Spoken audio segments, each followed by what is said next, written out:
ओम नमो भगवते वासुदेवाय। उत्तानपादाला अत्यंत आनंद झाला. त्यानं ध्रुवाला आनंदानं मिठी मारली.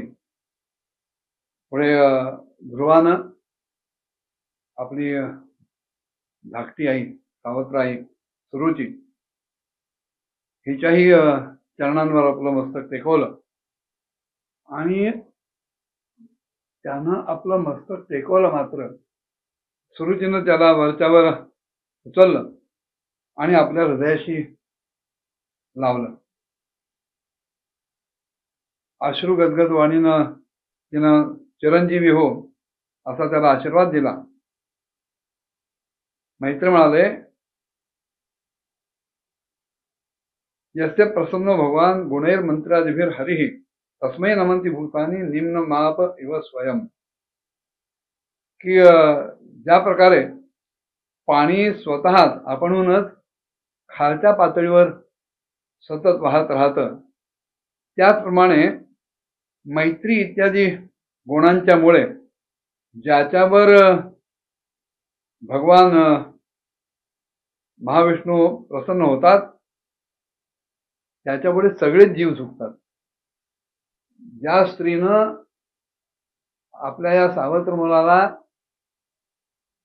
वडिलांच्या मांडीवरनं खाली खेचलं आणि सांगितलं की माझ्या कुशीतून तू जन्माला आलास तरच तुला भाग्य मिळेल, ती स्त्री सुद्धा आता तो मुलगा परत आल्यानंतर त्याला आपल्या हृदयाशी धरते आणि आशीर्वाद देते. जनाबाईंचा एका ठिकाणी अभंग आहे, ज्याचा सखा हरी त्यावरी विश्व कृपा करी. भगवंताची ज्याच्यावर कृपा झाली त्याच्यावर सगळेच विश्व कृपा करतात, पण ती कृपा जोपर्यंत होत नाही तोपर्यंत विश्वातले काही जणच त्याच्यावर प्रेम करतात, कृपा करतात. ज्याचा सखा हरी त्यावरी विश्व कृपा करी, उणे पडो नेजी त्याचे वारे सोसी आघाताचे. तयाविण क्षणभरी कदा आपण नभे दुरी, अंगा आपुले ओढोनी त्याला राखतो निर्वाणी. ऐसा अंकित भक्तासी म्हणे नामयाची दासी. जनाबाई म्हणाल्या की भगवंत हा भक्ताचा अंकित आहे आणि भक्तीने एकदा भगवंताला प्रसन्न करून घेतलं की भगवंत त्याला कधीही काही उणं पडू देत नाही. त्याचे सगळे आघात तो आपल्यावर घेतो. ध्रुवाच्या बाबतीत असंच घडलं.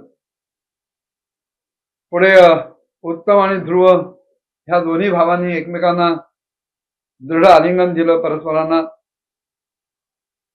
एकमेकांचं शरीर हाताने चाचपतायत, स्पर्श करतायत आणि दोघांच्या शरीरावर आनंदानं रोमांच उभे राहिलेत आणि आपल्या डोळ्यातल्या आनंद अश्रूंनी ते दोघं एकमेकांना स्नान घालू लागले. ध्रुवाची आई जन्मदात्री सुनीती तिनं सुद्धा आपल्या या प्राणाहून प्रिय असल्या मुलाला आपल्या गळाशी आलिंगन दिलं, आपल्या हृदयाशी कवळून धरलं. आतापर्यंतचा सगळा ताप, संताप, त्रास, दुःख ह्या एका भेटीमुळं ती विसरली, पूर्णतः विसरली आणि चित्त आनंदानं भरून वाहू लागला. मैत्रे विदुरांना सांगतायत, वीरवर विदुरजी, ती सुनीती वीरमाता होती. भक्ती करणं हे सुद्धा वीराचंच लक्षण आहे. येरा बाळाला भक्ती नाही करता येणार, बावळट माणसाला भक्ती नाही करता येणार. भक्ती करायची तर त्याच्यासाठी आज दृढ संकल्प पाहिजे, मन भक्कम पाहिजे, लयचेपचे असून चालत नाही. तेव्हा त्या दृष्टीने प्रत्येक वेळेला रणांगणात जाऊन शौर्य गाजवायला पाहिजे, वीरत्व दाखवायला पाहिजे असं नाही. ध्रुवानं ज्या प्रकारची भक्ती केली ती भक्ती बघता तो वीरच होता आणि त्याची आई ही वीरमाताच होती. तेव्हा अशा या वीरमाता सुनीतीच्या डोळ्यातून इतका अश्रुपात व्हायला लागला, इतके आनंदाश्रू ओघळायला लागले की तिचा ऊर त्या मंगलमय अशा आनंदाश्रूंनी भिजून गेला, वस्त्र भिजून गेली. आणि इतक्या दीर्घ काळानंतर आपल्या या लहानग्याला भेटल्यानंतर तिच्या वात्सल्याचा बाण फुटला आणि स्तनातून दुधाच्या धारा व्हायला लागल्या. त्यावेळेला सगळे पूर्ववासी लोक, नागरिक त्या दोघांचं कौतुक करत होते, प्रशंसा करत होते आणि त्यांना म्हणायला लागले, महाराणीजी, आपला हा लाडका खूप दिवसांनी आलाय. इतके दिवस जणू तो हरवलेलाच होता. असा हा हरवलेला मुलगा आपल्या सौभाग्यानं परत आलाय. आता नक्की आम्हाला विश्वास आहे की हा आमची सगळी दुःख दूर करेल आणि दीर्घकाळपर्यंत या भूमंडळाचं रक्षण करेल. महाराणीजी, आपण नक्कीच त्या श्रीहरी भगवंताची उपासना केली की जो त्यांना शरण गेलेला असेल त्याच्या ठिकाणचं सगळं भवभय पूर्णपणे नाहीसं करतात. आणि भगवंताचं निरंतर ध्यान करणारे हे जे काही धीर पुरुष आहेत, परम पुरुष आहेत, ते अत्यंत दुर्जय अशा मृत्यूवर सुद्धा विजय मिळवतात. अशा प्रकारे सगळे लोक जेव्हा ध्रुवाबद्दल आपलं प्रेम, आपला आनंद, त्याचे लाड प्रकट करत होते, त्याच वेळेला त्यांना उत्तमाबरोबरच हत्तीवर बसून उत्तानपाद राजानं अत्यंत आनंदानं राजधानीत प्रवेश केला.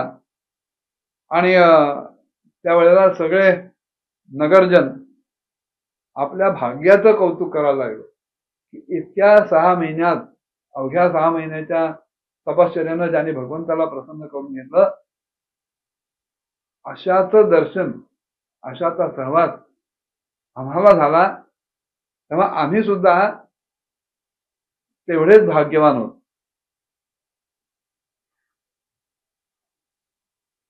तोपर्यंत नगरामध्ये जिकडे तिकडे मगरीच्या आकाराचे सुंदर दरवाजे बनवले गेले आणि फळं, फुलं, त्यांचे गुच्छ इत्यादींनी जे केळीचे स्तंभ उभारलेले होते, सजवलेले होते, असे अनेक स्तंभ तिथे सजवले गेले. दारोदारी दिवे प्रज्वलित करून पाण्याचे कलश ठेवलेले होते, ज्यामध्ये आम्रपल्लव, नंतर पुष्पमाळा वगैरे, मोत्यांच्या लड्या वगैरे ठेवलेल्या होत्या, वस्त्र ठेवलेली होती. अनेक परकोट, फाटकं महालांनी ती नगरी सुशोभित केलेली होती आणि सगळ्या त्या ठिकाणी सोन्याच्या सामग्रीनं ती नगरी सजवलेली होती. अत्यंत शोभून अशी ती नगरी दिसत होती. नगरातल्या गल्ल्यांना, चौकांना, अन्य भागांना सगळीकडे चंदनाचा शिडकाव केलेला होता, शिंपलेलं होतं. सगळीकडे फुलं, फळं, धनधान्य, जवस इत्यादी मांगलिक उपहार देऊन त्या सजवलेलं होतं. आणि ध्रुव ज्या मार्गानं, राजमार्गानं जात होते, त्या मार्गावर जागोजागी वेळोवेळी नगरातल्या शीलवती आणि सुंदर अशा सर्व स्त्रिया त्यांच्या दर्शनासाठी एकत्रित झालेल्या होत्या. शीलवती स्त्री सुंदर असेल असं नाही आणि सुंदर असलेली स्त्री शीलवती असेल नाही. पण त्या काळाचा महिमाच असा होता की त्या नगरामध्ये स्त्रिया शीलवती होत्या आणि सुंदरी होत्या.